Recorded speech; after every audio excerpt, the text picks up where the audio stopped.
நீ பார்க்கிற எல்லாத்தையும் தந்தவள் யாருன்னு சொல்லு. இப்பதான் இந்த பூமி தாய், அந்த தாய்க்கு நீ நோயை தவிர எதை கொடுத்துருக்க? கொஞ்சம் சிந்திச்சு பாரு, கொஞ்சம் என் கூட வா, என் இதயத்துக்கு நெருக்கமா வா, நான் என்ன பேசுறேன்னு கொஞ்சம் ஆழ்ந்து கவனி. எல்லாவற்றையும் தந்த உன் தாய்க்கு நீ கொடுத்தது எது? நோயை தவிர. தாய்க்கு நோய் என்றால் சேய்க்கும் வருமடா. தாய்க்கு காசு நோய்னா பிள்ளைக்கு வருதடா. தாய்க்கு சர்க்கரை இருந்தால் பிள்ளைக்கு வருதடா.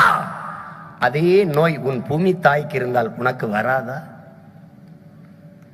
உன் தாயிலே அவள் தாயின் முளை மார்பில் இருந்து பாலை அருந்தினாய்.